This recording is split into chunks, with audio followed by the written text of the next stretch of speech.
We have helped hundreds and hundreds of families move down here to St. Johns County, and we've helped hundreds and hundreds of those buy new construction homes. And one thing that we've learned is it's really hard to do without making one or two mistakes at least. And so I've compiled 10 of the top mistakes that people make when they buy new construction here in St. Johns County, Florida, and probably they apply anywhere. But 10 mistakes, I want to share them with you so that you don't make those mistakes. You can learn from these other families' mistakes, and it'll save you time, it'll save you headache, it'll save you money, which is super important. And so let's hop in with mistake number one. So maybe you've been thinking about upgrading to the most beautiful countertop that you've ever seen, maybe a golden toilet seat or something like that. Don't recommend that. Mistake number one is assuming that all upgrades that you can make are going to add value to your house. Now there's something called value in use, and there is definitely value. If you're going to enjoy something while you're living there and it brings peace and calm or excitement or happiness to your life, then absolutely upgrade to that. Get the most beautiful countertop you've ever seen. If you spent $30,000 on a countertop, the next buyers don't care how much you spent on that countertop. It's just your house's worth based on the location, the bedrooms, the bathrooms, the square footage. So if you are on a limited budget, try to focus on structural options and things that are difficult to add later. So extending the lanai off the back of the house, expanding the garage, putting in that nice tub by itself. Those kind of things are going to add value to the house, and they're really hard to do later on. You can always upgrade your countertops later. So that would be mistake number one. Let's hop to mistake number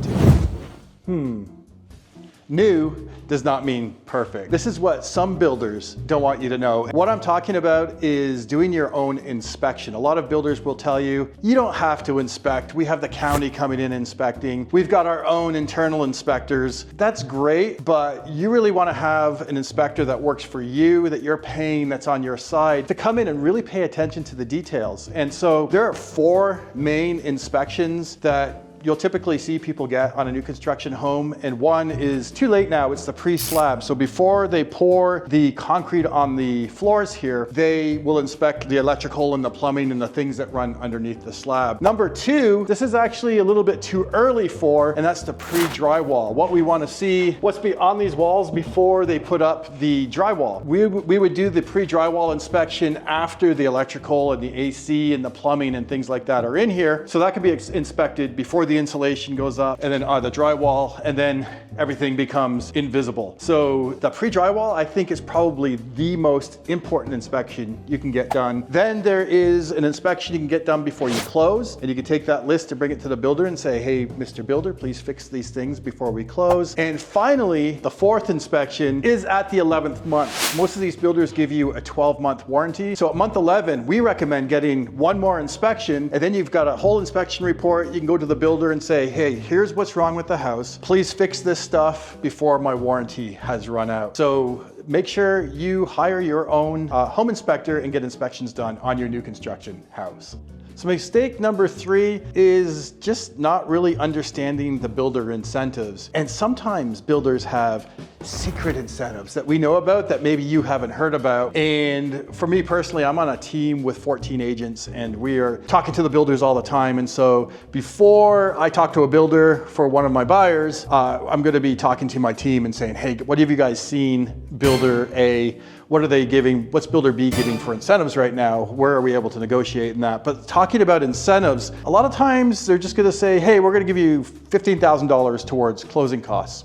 Well, that might be helpful to you. Closing costs are super helpful. It's like having real cash money back in your pocket after close. But if you would rather see a lower monthly payment, then closing costs might not be the best fit for that incentive. You may be able to ask them to give you money towards a rate buy down. Or if the most important thing is the house price, maybe you can get money off the price of the house. Maybe you're paying cash. Now, most builders don't want to lower the price of the house as much because because they're trying to sell other houses in here, and it's going to lower the comps, so when you're checking prices later, it's going to be harder to appraise sometimes if they start slashing prices. And of course, if you were one of the first people to buy in a neighborhood, you definitely don't want a builder that's going to keep cutting and slashing prices, because the value of your home is going to go down because of that. So instead, sometimes you can ask for extra design options. So maybe you can get that $20,000 countertop instead of closing costs. You can get closing costs applied. The point being,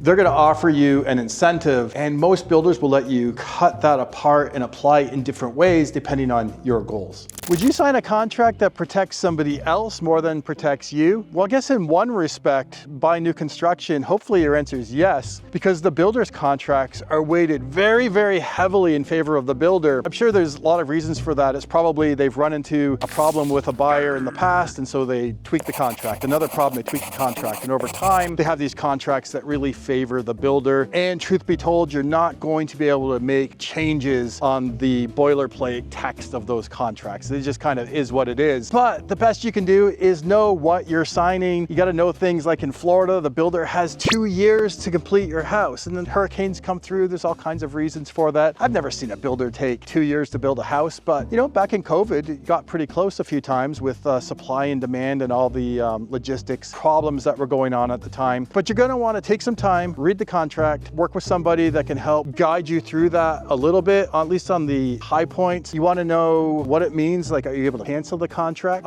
If you're putting down a deposit, are you able to get that money back somehow? What are the conditions that will protect you from losing money? What are the conditions? What does the builder have to do to perform before you close? All of those kind of things. You want to know that before you sign. And if the builder is willing to make an exception, everything, this is like a bonus tip, everything all the time has to be in writing, because even take dishonesty out of it. You wait 10, 12 months till your house is built, you can't remember what happened and what was said and what was agreed upon 10 months ago. So everything's in writing, everything's signed off on, and then you know exactly what you're signing, when you sign it, and any changes are put in and signed on as well. So that is mistake number 4. Let's move on to mistake number 5. You've built your house, it's beautiful, you've got trees behind you, everything is great.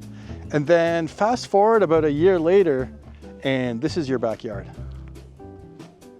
Or this situation here. Now, the one we just showed you with the big school in between the houses, that was fairly preventable. And so the builder was telling people apparently that there was going to be forest left in between the houses and the school. But if you took a minute and you checked the appraiser's website, it showed that St. Johns County owned right up to the property line.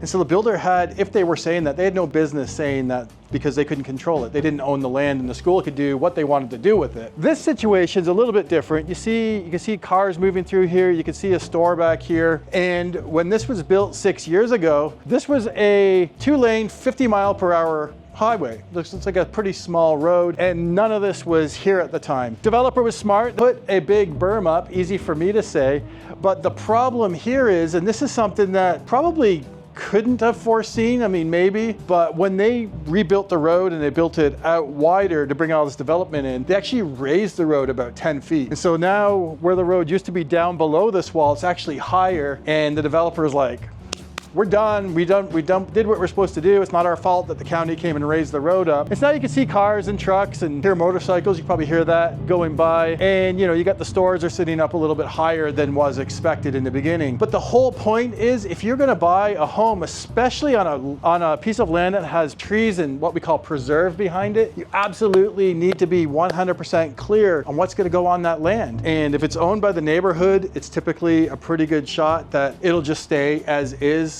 assuming that there's not room for more houses to go back there. Or a lot of times, like where I live, I have a little chunk of trees and it's like houses on the other side and the other side, far enough that you can't see the other houses, but there's no way to develop anything in there. It'll stay preserved forever and ever and ever. But you really, really need to pay attention to the neighborhood. What's near it? Is there going to be an airport near it, a shooting range? Is there a landfill or anything nearby or in the future coming nearby? These are all things you got to take into account.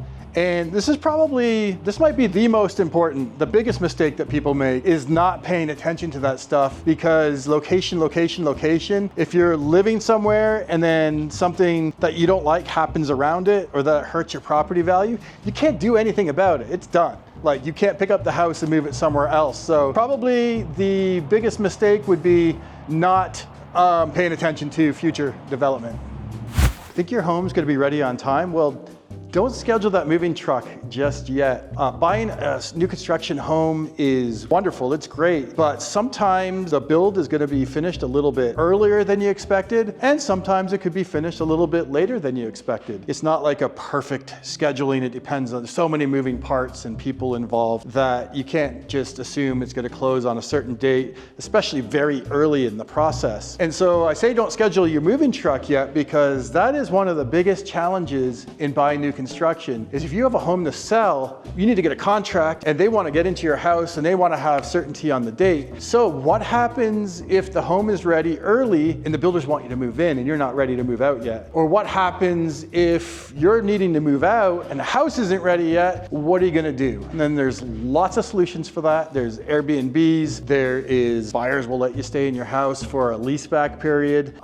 There are solutions, but you got to have a plan, you got to have contingencies. And it definitely helps working with someone that has seen a lot of these problems before and has ideas at least. So talk to somebody, get some ideas, and be ready. Have a plan, be ready for your house to close early or late because especially 10, 12 months before at the beginning, I can almost guarantee it's not going to close on the day if they're giving you a specific day. It might close in that month, but there's so many moving parts to build a house that you gotta have a backup plan.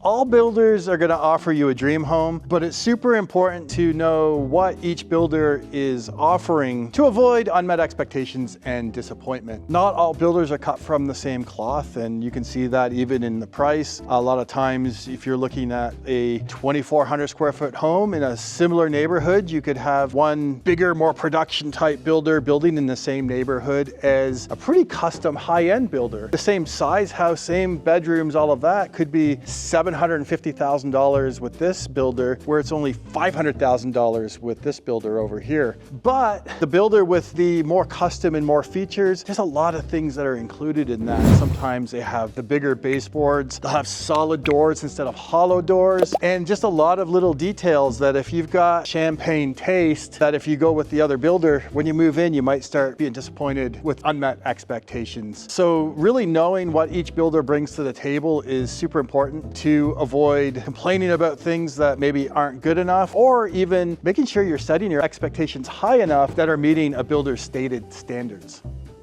So you're building new construction and you're deciding to go it alone and not hire an agent. Well, congratulations, you saved a bunch of money for the builder probably. And let me explain. I'll give you 3 things that we do as agents that help you in new construction. And it's not exhaustive, but let me give you 3 things. So number 1, as I mentioned earlier, we've got 14 agents on our team and we are all working with new construction all the time. We have great relationships with the site agents. We're always doing our research. And so before I take a buyer to go look at a new construction home, I'm reaching out to my team and saying, hey, Beacon Lake, Dream Finders, what deals are you guys seeing right now? Toll Brothers in Bartram Ranch, what deals are you guys seeing? How willing are they to deal? What should we be asking for? What kind of incentives can we get? And the whole team is chiming in to make sure that we don't leave money on the table and we get you the absolute best deal. Then we saw this a lot when inventory was low or when a neighborhood's getting close and it's super desirable. There's no homes left, but a lot of times I'd say 1 in 5 deals probably cancel these days. So because of our relationships with the site agents, we can find out when cancellations hit.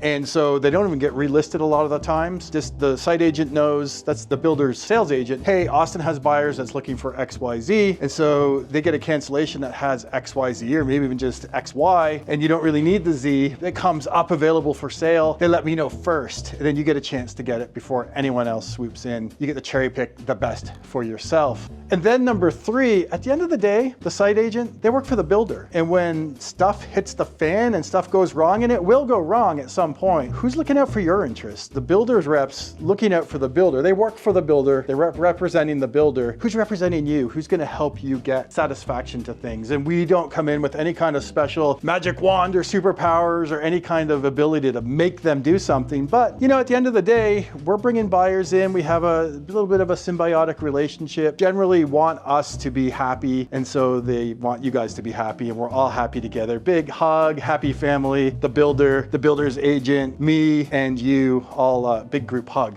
So definitely you want to work with an agent on new construction.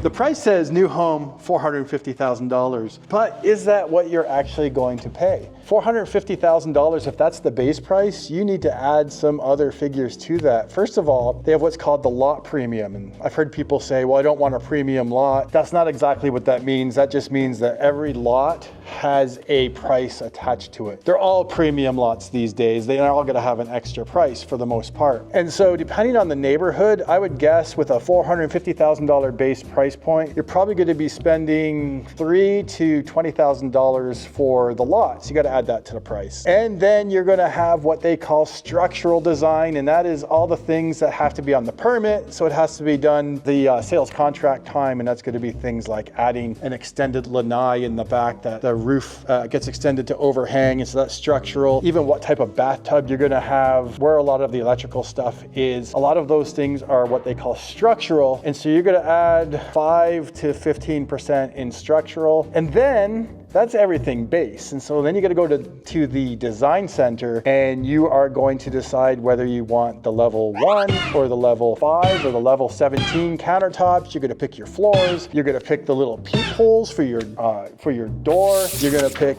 all the things. Trust me, you can spend a lot of money at design center, but figure at least 7 to 15% at design, and even up from that. Now, just a little pro tip here, if you're concerned about appraisals. If you get a $450,000 house and you add $200,000 in design upgrades, now you're a $650,000 house trying to appraise versus a bunch of houses that are $500,000. That's gonna come back and bite you later. So you have to pay attention, not just because of what you're willing to pay in your budget, but if you need your house to appraise, then you're gonna have to look at all that too. So you gotta know the true cost of your house, not just looking at what the sticker price is on the base house before all the other stuff is added. But that's not all. There's way more money to spend ahead. Mistake number 10 in buying new construction is not thinking about the costs that come after you're closed, you moved into the house. Now there's much, much more money to spend. Things like, look at out here.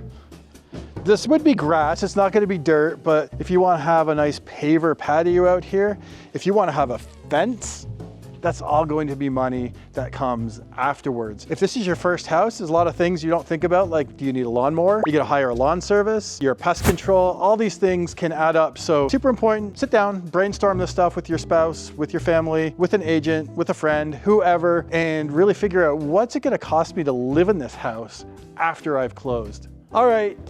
I got a bonus right here. This is number 11, and number 11 is the biggest mistake you can make is negotiating directly with the builder. What do I mean by that? Well, I find that when it's either an agent with a buyer fighting with the builder, and I use that language intentionally, it can feel adversarial, it can feel like a fight. I want to get this, the builder wants to get that, and it really can put a little adversity between the buyer and the buyer's agent and the builder, where if you can make the builder compete with another builder, that is the best way to do it. So, you got builder A and builder B, and instead of going to builder A saying, I want this, my buyer wants that, wham wham, we want all this stuff. That's how the builder sees it sometimes, wham wham. It's not wham wham, you got to get what you can get. But if you can come instead and say, hey, listen, builder B is offering XYZ, can you at least come up to what they're doing? It's just a better experience all around. Now, builder B is the bad guy, and you're not asking for the things and making unreasonable demands or any of that kind of stuff. You're just explaining, hey, they're gonna do this for me. Can you do it? Can you match it? Can you beat it? Maybe they do better, and you end up going to builder B. Do not negotiate directly with the builder if at all possible. There's your bonus. Hope you enjoy it. So those are the top 10 mistakes that I think people make buying new construction. Trust me, there's way more mistakes that you can make in this process, and that's why it is very, very important that you work with an agent. We talked about that. And not just any old agent, an agent that knows how this works. They've done this before, they have experience in it. It's absolutely critical.